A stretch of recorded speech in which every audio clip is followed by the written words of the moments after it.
Hello, I'm Ryan O'Leary, and today I'm going to be presenting the oreboot status report for 2021. So in this talk, I'll cover oreboot, some of the firmware challenges that we uncovered while developing oreboot, as well as some Rust-specific challenges. We'll go over the design for oreboot, and I'll cover a number of targets, both old ones and new ones for oreboot, and how you might get involved. And oreboot is an open source project developed by a small community of developers. You can see a few of the developers here from before COVID times. There's a number of developers working remotely on oreboot, and it's really thanks to all of our open source community that we're able to develop oreboot and get it to the point it is today. All right, so to begin, what is oreboot? Many open source firmware projects today, from U-boot to Linux boot, core boot, all of them have some component written in C. Newer projects such as Linux boot have some Go in user space or some other options for other programming languages, but a vast majority of firmware today is written in C. And it's the belief that we should move on from C to other more modern languages, such as Rust. So oreboot is essentially a rewrite of core boot, but without C. It's a bit of a neat pun. You remove the C from core boot, you get oreboot. Oreboot is kind of a rocky, if you think of ore as kind of a rocky, similar to Rust.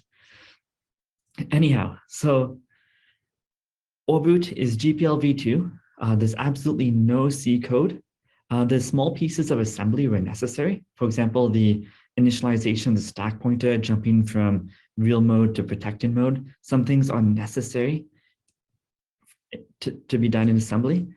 But the majority of oreboot is written in Rust. One of the main goals of oreboot is to jump to the Linux kernel as quickly as possible. The rest of the firmware is implemented in Linux boot. This means there's no network stack, no disk drivers, no debug shells in oreboot. All of that is reusing existing Linux drivers. We have a policy we try to follow, which is to never accept any closed source blobs in oreboot. For example, FSP-based systems. I'll talk a bit later about the exception process and how we're developing code for x86. But currently, we have ports for RISC-V and ARM, which are fully open source. All right, so I'm going to cover a bit of the design of oreboot.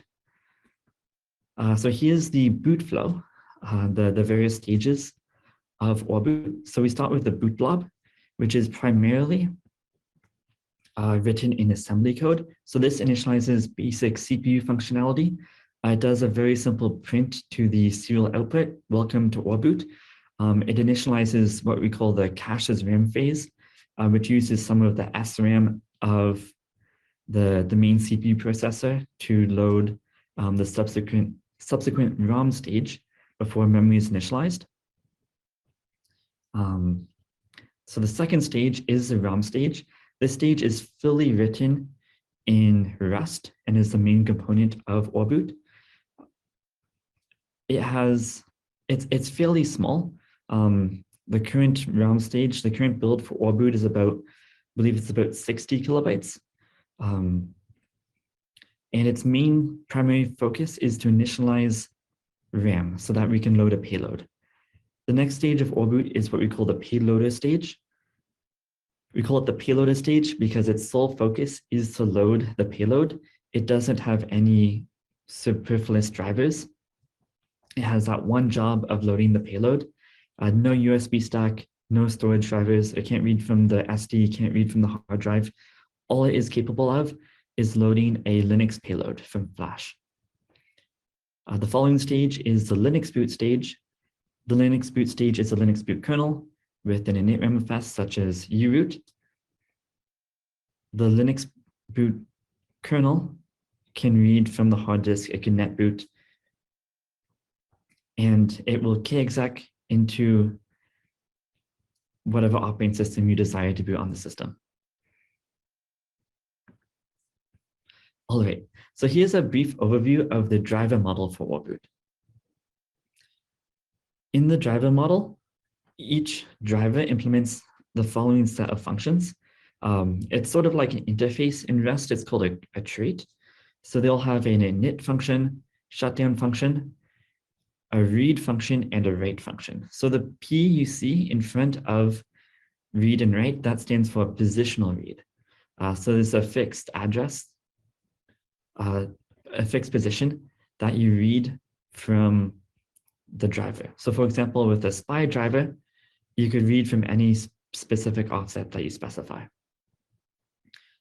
The usefulness of it being a positional read rather than a regular read is it allows for reading non-mutable data, right? With a non-positional read, you would have to increment the cursor every time you read from a driver.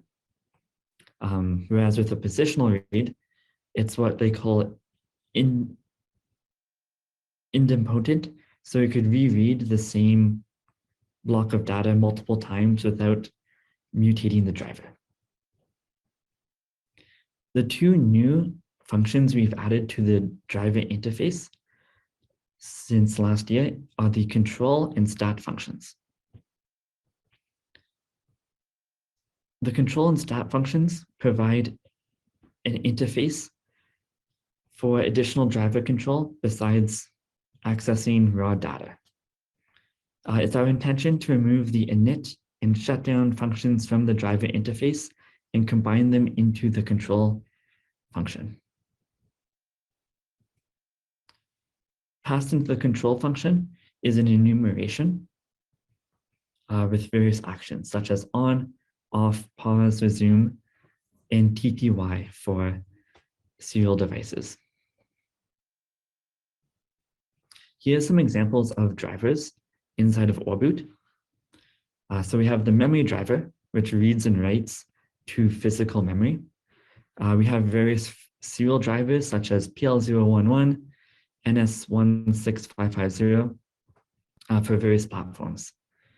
We have the MMU driver for controlling the MMU. We have various SPI drivers. So this is a brief list. We have more drivers than we mentioned here. Something interesting about oreboot is we also have virtual drivers. So these are we call drivers of drivers.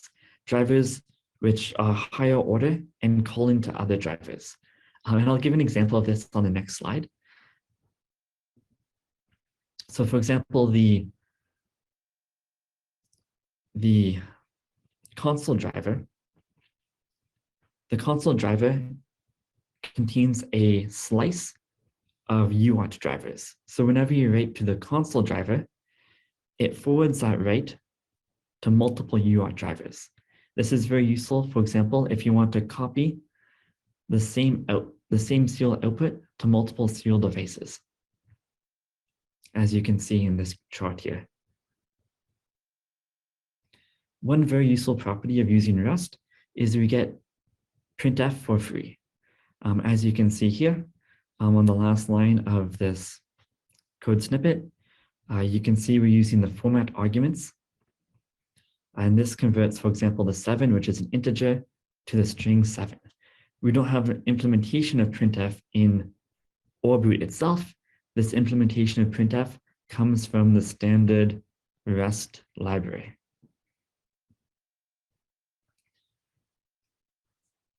To define the layout of the flash chip, we use device tree. We call this DTFS. It's a device tree describing the file system of oreboot. The nice thing about DTFS is many operating systems already contain parsers for device tree.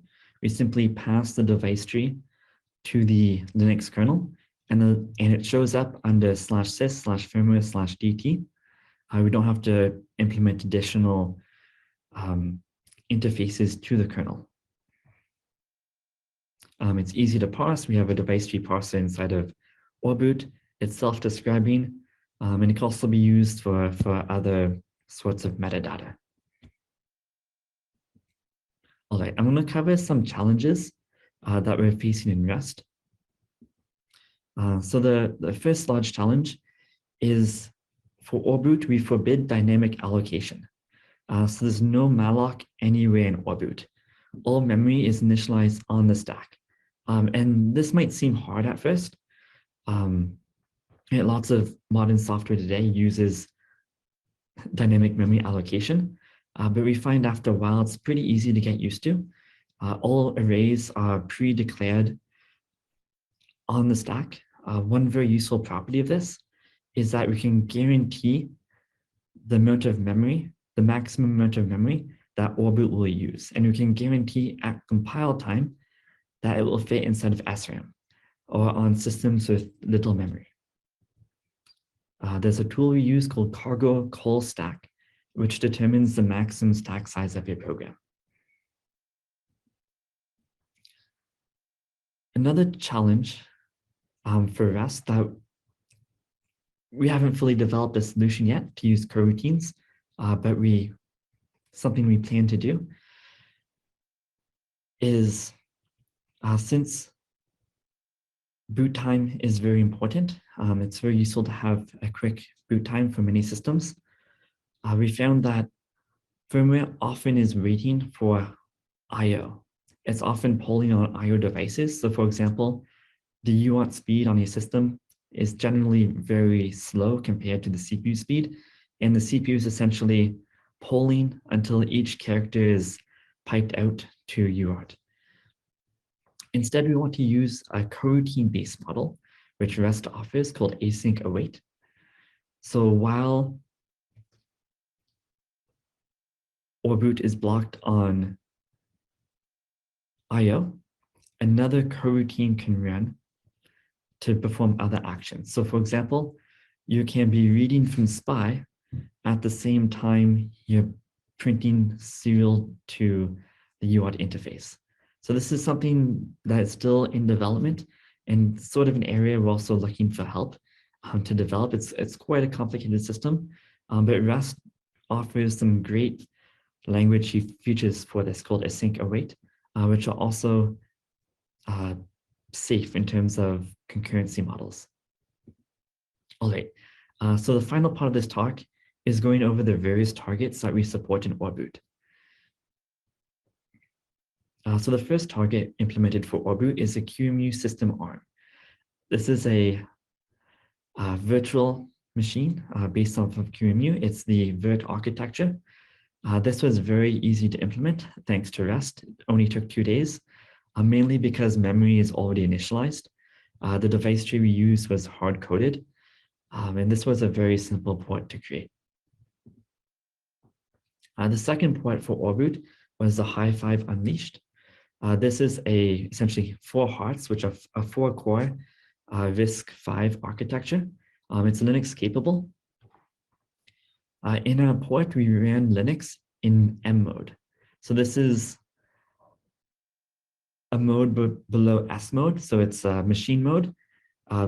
There's no MMU in M mode, and we had to use some non-upstream patches in the Linux kernel in order for this to work. The memory initialization is completely open source. It's completely native Rust code. The next effort is to bring up oreboot on the Hi5 Unmatched, which is the successor to Hi5 Unleashed. So I could show you a brief demo of oreboot booting on the Hi5 Unleashed. Here's the demo of oreboot booting on the Hi5 Unleashed. So you can see it's currently compiling. It used one of the cache builds, and you can see here, let me pause it. You can see here, it initialized DDR. We have a very simple test in oreboot to confirm that DDR was initialized correctly. Then it loads the payload, which is a Linux kernel, and it runs the payload. We have a bit of a custom built kernel, like I said, which uses M mode instead of running in S mode. And you can see It initializes, and finally, it panics at the end because we didn't add an init ramfs. But you can see the kernel initialization passed successfully. All right, so the next platform for oreboot on the RISC-V is the Beagle-5. So this is another RISC-V 64-bit processor. It is also Linux capable. For the oreboot port, this time we used OpenSBI. So OpenSBI runs in M mode, and the Linux kernel runs in S mode. This is a dual core system based off the Sci5 processor. There's about 13,000 lines of C code, which has been translated into Rust. Unfortunately for this, we used a script to help translate the C code into Rust rather than writing it from scratch in Rust. So the source code is a bit messy. We're able to boot Linux on this platform and run the CPU command from uroot, which means the networking interfaces are up and we're able to run programs on the shell. So here's a rough outline of the boot flow. There's quite a number of steps. Oreboot occurs after the second stage, followed by OpenSBI. All right, so now I'll discuss x86 platforms.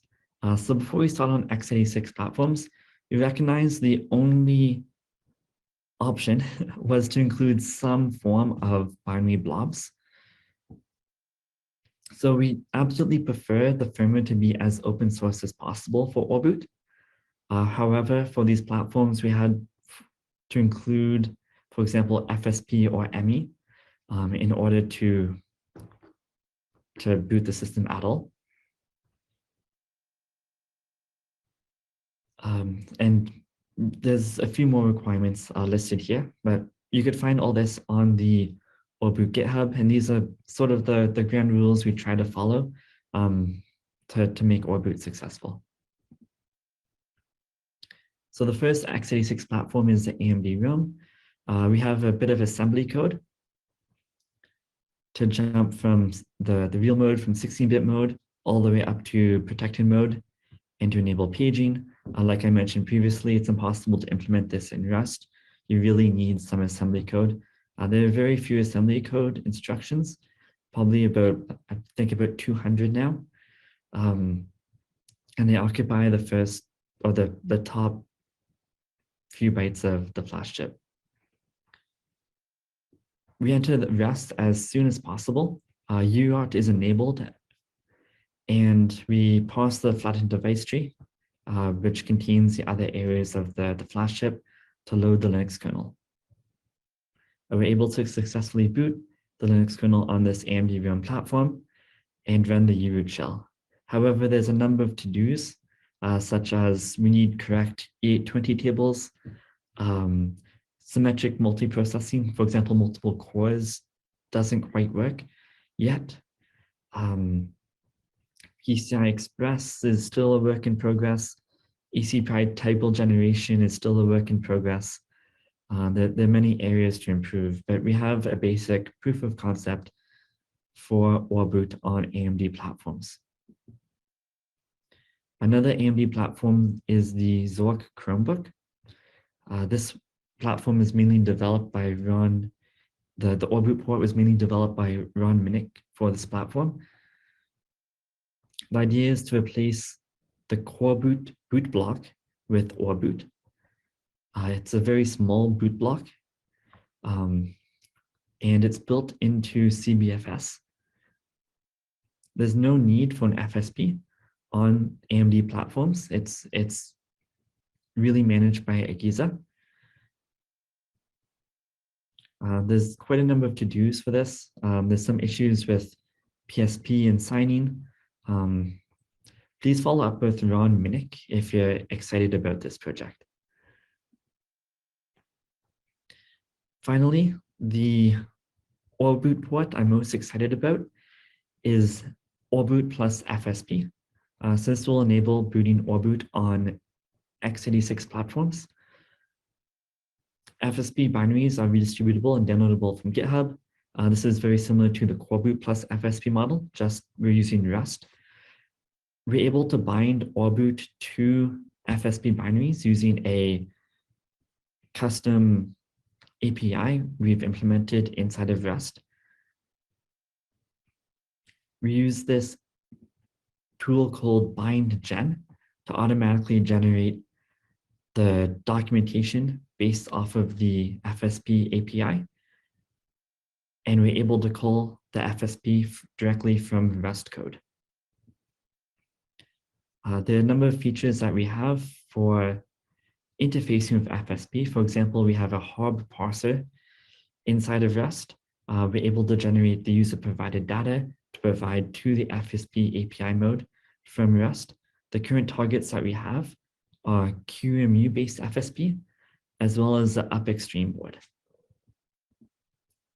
So here's an overview of the two FSP APIs we have implemented in oreboot. The first is 64-bit mode oreboot, where we directly communicate with an FSP binary compiled for 64-bit. However, most FSP binaries today are compiled in 32-bit. Since oreboot is always compiled for 64-bit, we have a small assembly shim to translate the API from 64-bit to 32-bit mode in order to call the FSP. So I'll show you a brief demo of FSP oreboot running inside of QEMU. All right, so here's a brief demo of FSP oreboot running inside of QEMU.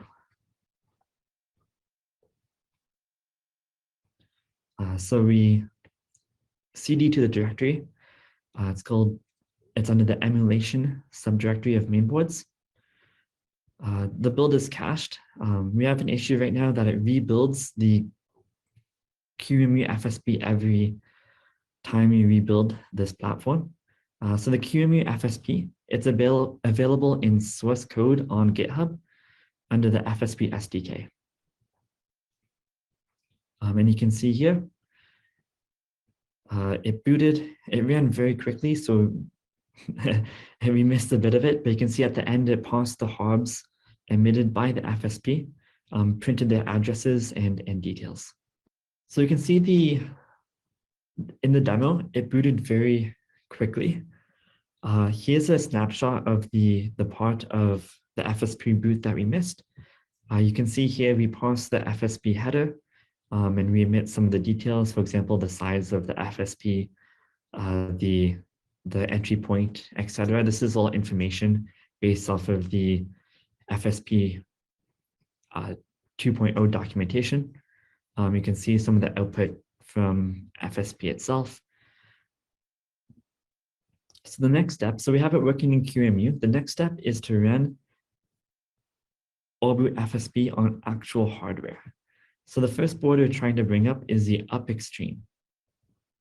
We're still working on the PinMax configuration inside of oreboot for this board. We're working on the embedded SPD data. We need that data for configuration of the DIMMs for the memory configuration, followed by the Coffee Lake FSP. So we have to set up the UPD data for the Coffee Lake FSP in order to initialize the memory. So this is still a work in progress. We have small progress every couple of weeks or so towards these goals. And hopefully the next time an oreboot talk is presented, we'll be able to demo the upstream. All right, so if you want to get involved, I highly recommend joining the OSF firmware Slack channel. There's a oreboot channel specifically for discussion around oreboot. You could find all the source code on GitHub. There's a lot of open issues, ideas for beginners, such as improving the CI system, implementing more drivers for SPI or others. There's a lot to do in terms of security. For example, some form of vboot similar to coreboot and other models. There's a lot of work, like I said, for the upstream, as well as ACPI table generation. All right. Thank you for listening to this talk. I look forward to hearing from you all.